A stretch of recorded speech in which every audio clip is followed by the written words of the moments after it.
حال جناب آقای دکتر کریمی، شما به عنوان جامعه شناس و پژوهشگر تاریخ صحبت‌های مهمانان عزیز را شنیدید. آیا حذف و نادیدگیری در جامعه افغانستان یک راه حل است؟ و از جانب دیگر حضارای اهل سنت به عنوان یک واقعیت انکار نکردنی در سراسر افغانستان حضور دارند. چنانچه جناب پروفسور میمنگی گفتند که چگونه می شود که هزارها با داشتن سه شاخه مذهبی در کنار هم قرار بدهند. همچنان چطور می شود که در برابر تمامیت خواهی استادگی شود و رابطه های منطقی میان شهروندان محروم افغانستان شکل بگیرد؟ نسخه شما جناب دکتر کریمی چیست؟ خب سلام مجدد خدمت شما و همه دوستانی که جدیداً در اسپیس پیوستن. صدای من میاد؟ بله، صدا شما را داریم. درست.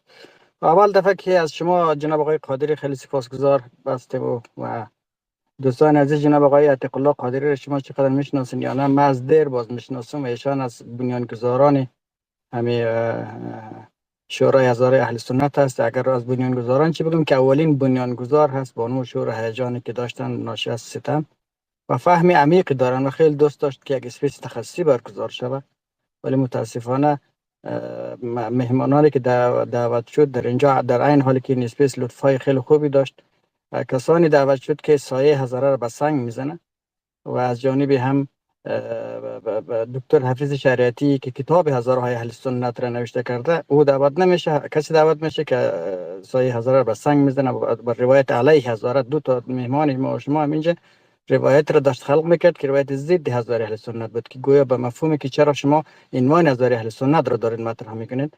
من این چیز را دارم. من مطمئن شما جناب آقای قادری در این مورد چیز ندارین، دخالت ندارین. حتما دوستان شما تحت فشار قرار دادن شما را. به هر حال نکته که من میخوایم عرض کنم سه محور هست. محور اصلی این که در کنار که جناب آقای دکتر احمدی مطرح کرد و در ادامه صحبت‌های اولی که من مطرح کردم هم اینه که ما گفتیم که مسئله ما این نیست که ما افراد را مقصر بدانیم.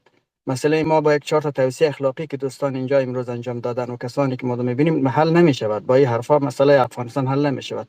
ما باید بحران را به رسمیت بشناسیم. اولین اصلی که مهمه میتونیم بحران را حل کنیم، باید بحران را به رسمیت بشناسیم. رسمیت شناسی بحران در افغانستان چی طبع دارد؟ همون مسئله که اول که همونطور که دکتر احمدی مطرح کرد مسئله قومیت و ما یک مقدار مسئله را فراتر از امر قومی در نظر میگیرم. یعنی جناب ایشان مسئله قومیت را گفت. ما در کنار که امر قومیت احساس میکنیم که در افغانستان فرهنگ سیاسی حذفی وجود دارد. فرهنگ سیاسی حذفی که خیلی ریشه های عمیق‌تر از امر قومی دارد. شما مثلا اگر تنها امر قومی باشد، خب بگیم مثلا قومی حاکم بر سرنوشت سیاسی افغانستان آمد و دیگران را قبول ندارن و مسائل سیاسی را در حول محور خود میچرخاند.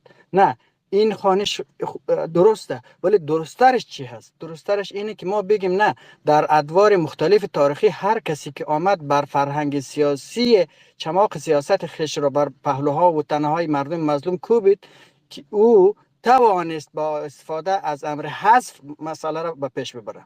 یعنی در اینجا امر حذف بسیار نکته مهمیه.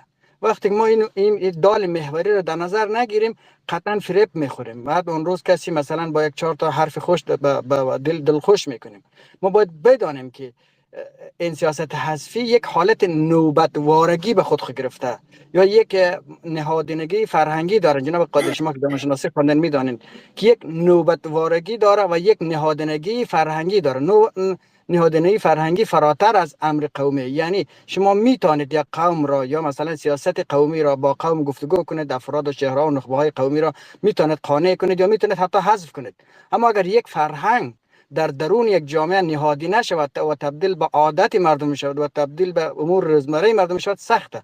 فعلا در افغانستان هر کسی که سیاست کند عادت کرده است که کسی دیگر را حذف کند. عادت کرده است. یک روز مثلا یک قومی این عادت را داشتن، روز دیگری به نوبت به قوم دیگری هم که رسید این عادت را تکرار کرد. این مسئله مهمه. ما خیلی این نکته را تا درک نکنیم، این آسیب جدی را تا نفهمیم، باز هم تاکید میکنم که پرسوناژ محور نمیتونیم مسئله افغانستان را حل کنیم. بعد بیایم با نصیحت های اخلاقی بگیم و ما افغانستان وحدت ملی و از حرفایی که هرگز نبوده و نخواهد بود و نیست اکنون هم این شده نمیتونه. به نظر است به این دلیل که شما اگر در نظر بگیرین مثلا خب همین برهه‌ها این مسائلی که ما مطرح میکنیم از روی یک حرف ذهنی نیست. شما برهه‌های مختلف تاریخ را دارین، از دورانی که حکومت به دست حالتهای انتقالی به خود گرفتن و از یک جریان تاریخی تباری به یک تبار دیگه انتقال پیدا کردن و بعد آمدن حتی در درون خود هزارها و در یک فرهنگ سیاسی شدن. شما در نظر بگیرین فرهنگ سیاسی حتی در درون هزارهای اهل تشیع هم نفوذ پیدا کرده. شما از رهگذر حذف این خوب نیست، این یک آسیب جدی کل پیکر افغانستان را داره میسوزانند. و شما از حذف کردن ها، از رهگذر حذف بسیار سود میبرین. مثلا آقای محقق وقتی که طیاره جنرال مرادعلی مراد را از سر دایکنډي دور میده و خیلی خوشحال میشه که من توانستم طیاره جنرال مرادعلی مراد را از سر دایکنډي دور دادم تا والی دایکنډي نشود. چرا اینجا بس این نیست که ما آقای محقق یا آقای بی را محکوم کنیم، بل این که آقای محقق هم سیاستش متأثر از سیاست کلانی هستند که سیاست کلان در بستر افغانستان رشد و پرورش پیدا کرده. هر کسی که در درون این سیاست بخواهد سیاست کند چنین رویه سیاسی را نشان میدهد. رویه سیاسی حذفی در امتداد چنین رویه سیاسی حذفی امروز برادران اهل سنت ما به طبع همان منطق حذف می شود، و طبع همان منطق سیاسی که به عنوان استراتژی سیاسی در مسیر تاریخ افغانستان از دوران محمد زایی ها دیزاین شد و طرح شد حرکت افت. این مهمه. ما اگر چنانچه این مسئله را نشناسیم، باز دوست و دشمن ما یک رقم دوست و دشمن اخلاقی می شود. هزاره ستم دیده هر کسی که در افغانستان، همه را میگم، هر ستم دیده هر مظلومی که اگر این مسئله را نشناسد، قطعا ائتلاف ها، وحدت ها و موضع‌گیری ها و دوستی هایش، دشمنی هایش بر مبنای یک اصل اخلاقی استوار خواهد بود. اصل اخلاقی که نمیتواند معطوف به اقتدار باشد. هرگاه هر امر، هر فعالیتی که شما را به اقتدار نرساند محکوم به فناه. این نکته اول. نکته دوم، وحدت ملی فریبکارانه. من تعجب میکنم، باز هم میگم که در اسپیس کسی امروز آمد سخنرانی کرد و کسانی سخنرانی میکند و کسانی حرف میزند که حرفای وحدت ملی فریبکارانه رو میزند که از همون زاویه سالها خودش و تبارش مورد ستم مضاعف قرار گرفته. چطور میتواند که همچون حرف را بزند؟ شما در سالهایی که مثلا در افغانستان در 20 سال اخیر هرگاه میگفتین که ما توتاب میخوایم، هزاره توتاب میخواهد، هزاره برق میخواهد، هزاره مسئله برق نیست و فرق است، هزاره مشارکت عادلانه میخواهد، هزاره توسعه متوازن میخواهد و از این فریادها را در جنبش روشنایی سر داد، این فریادها را در مظاهره علیه کوچه ها مردم سر داد، این فریادها را در جنبش تبسم سر داد. چی گفت؟ میدونین چی گفت اینا؟ سردمداران دشخم سیاست چی گفتن؟ گفت که شما وحدت ملی را به هم میزنید، بیاین که در شعاع وحدت ملی حکومت کنیم. تا وحدت ملی به وجود نیاید نمیتوانید با شعارهای قومی به سرانجام برسانید. امروز دقیقاً کسانی در اسپیس همو حرف میزنن. به خودم تعجب کردم. من گفتم چطور اینا خوب میفهمد که ما در ذیل شعار کاذب وحدت ملی بر ما استثمار روا داشته شده. یعنی اینا تحت عنوان وحدت ملی، تحت عنوان تمامیت خواهی، تحت عنوان مسئله افغانستان با هم برادر چیکار میکنه؟ هزاره بیچاره را تشویق به انفعال میکنه.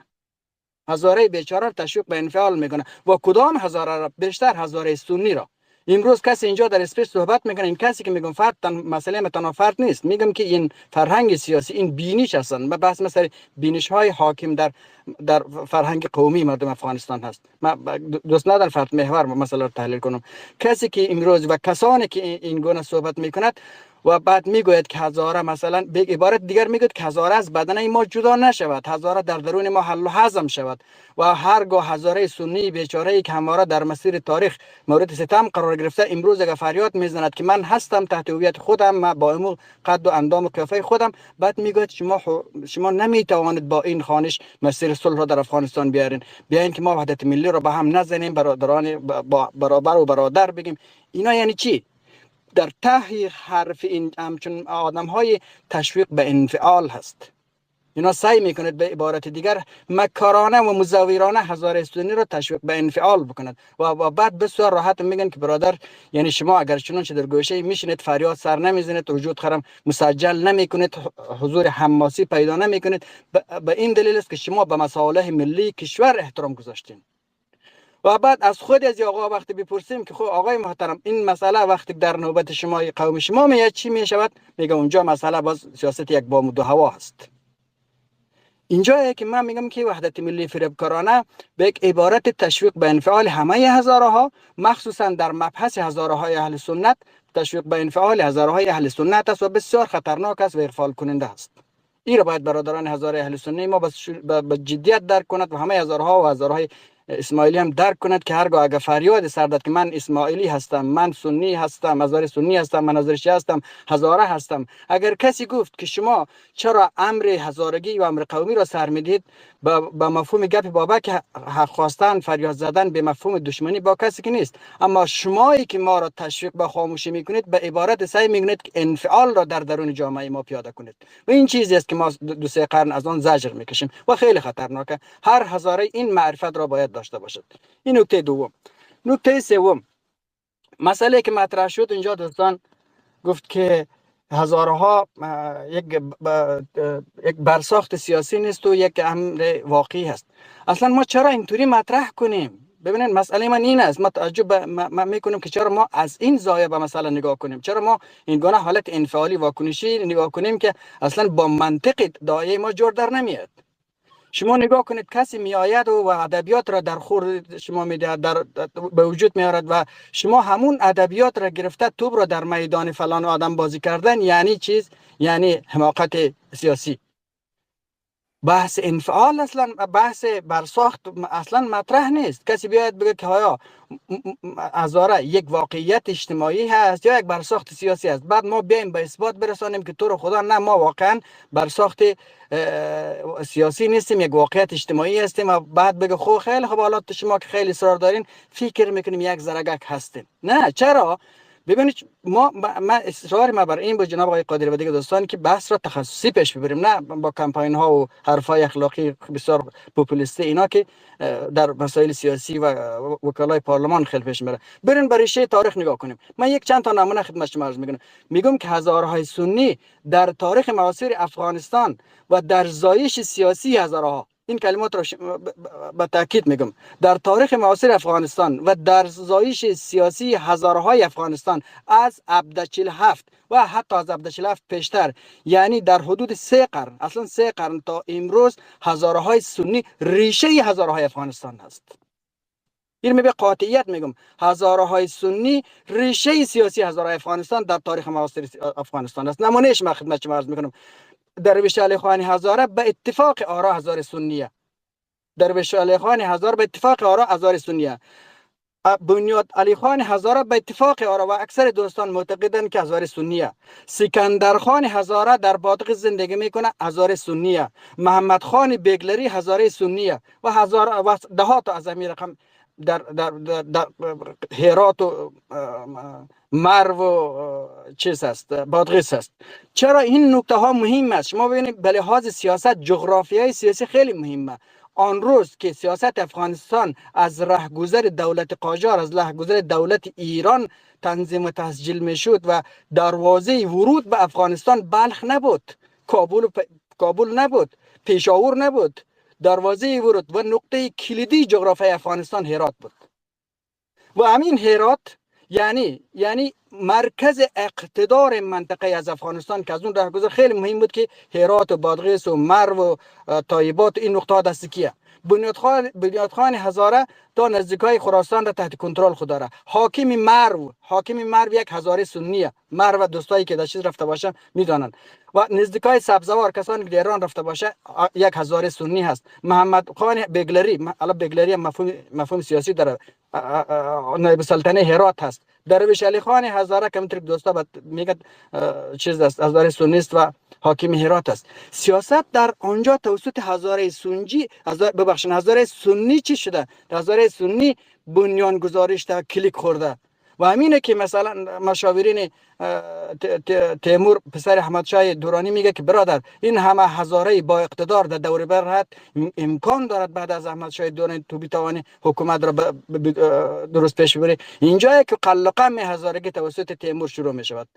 این مبحث است. بنابراین من میگم که اگر کسی مطرح میکند که هزاره سنی در تاریخ افغانستان یک امر سیاسی هست یا یک برساخت اجتماعی، بگن که هزاره سنی در تاریخ افغانستان، در تاریخ معاصر افغانستان در 3 قرن ریشه سیاست هزاره ها هست. این ما به قاطعیت به تمام معنا خدمت شما بر اساس مطالعات پژوهشی که در حوزه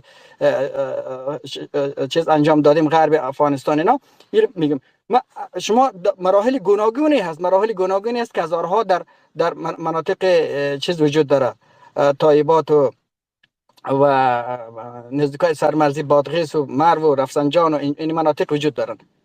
اینا هزارهایی هستند که او سیاست افغانستان را ترسیم. حالا ما چرا مثلا بیایم یک دفاع انفعالی داشته باشیم؟ در یک دفاع انفعالی بگیم که برادر مسئله هزارهای سنی در افغانستان وجود دارد، هزارها کلیک زننده تاریخ سیاسی افغانستان هست. اگر تاریخ سیاسی افغانستان را دوگانه بررسی کنیم در یک دوگانه هزار پشتون، اگر تاریخ سیاسی افغانستان را در آغاز تاریخ معاصر دارم میگم، معاصر خزر 47 بعد معاصر میگن تاریخ دانان، اگر تاریخ سیاسی افغانستان را در یک دوگانه پشتون و غیر پشتون بررسی کنیم، یک طرف معادله احمد شاه ابدالی و اولاده و نوادگانش است و یک طرف دیگه هزارهای افغانستان است و اون کسی که در جانب دیگری مسئله سیاست افغانستان هست که تاریخ را کلیک زده و رشادت‌های از خود نشان داده همین هزارهای سنی هست. و نمونه باریز از او که در عصر حاضر معلم نیک محمد خان بادغیسی است. ما وقتی معلم نیک محمد خان بادغیسی را بیوگرافیش را خواندم و مطالعه‌اش نگاه کردم، به یاد بنیادعلی خان هزاره افتادم. بنیادعلی خان هزاره چنان قوی بود و چنان مثلا شجاع بود، شما یک بار بخونید تاریخ دوستان حتما میدانند، یعنی توانمندی و شجاعت بنیادعلی خان هزاره دولت آن روز ایران را به لرزه در آورده بود، همونطوری که مثلا توانمندی و شجاعت معلم نیک محمد خان دولت روس را به لرزه در آورده بود. ما چرا مثلا هزاره سنی که قدر در تاریخ قامت بلند دارد امروز بیایم یک دفاع انفعالی داشته باشیم، بعد بگوییم که هزاره یا مخصوصا هزاره سنی در مسیر تاریخ افغانستان واقعیت دارد یا سیاست انفعالی، بعد بگیم خب واقعیت دارد. ریشه هست، بحث از واقعیت گذشته است، ریشه تاریخ سیاسی افغانستان هست، تاریخ سیاسی افغانستان در معاصر هست. حالا تاریخ قدیم بریم و دوران غزنوی ها و دوران غوری ها، اینا بس بحث یا داستان فصل دیگری دارد که در اونجا مبحث چی است. به هر حال ما از باز هم در آخر از همه شما دوستان عزیز و مخصوصا جناب آقای قادری از شما سپاسگزار هستم که یک اسپیس خوب رو برگزار کردین. امیدوار هستم بتوانید اسپیس های بعدی را همچنان مسلسل و مستمر تخصصی تر برگزار کنید و کسانی را دعوت کنید که بتواند هم از زاویه مردم شناسی مسئله را بررسی کند، هم از زاویه جامعه شناسی بررسی کند و هم از زاویه تاریخ و هم از زاویه علوم سیاسی. مثلا یک کسی را دعوت کنید که مردم شناس باشد، مثل دکتر حافظ شریعتی کتاب نوشته کرده، کسی بله کسی که مثلا تاریخ را میداند، مورخ باشد، آقای کسانی که چی هست و کسان دیگر هم هر کدام در حوزه خود نه فقط صرف که ما مثل هم دوره که جمهوریت بود، جمهوریت سعی میکرد به خاطر که مسئله کمپاینی خود چی بکنه و از این برابر همه را میگفتن که وحدت ملی رعایت شد. بررسی یک امر تخصصی با رویکرد پوپولیستی امکان پذیر نیست. با همه این اوصاف از شما سپاسگزار هستم جناب آقای قادری و همه همکاران شما، آقای سامی و هم کسانی که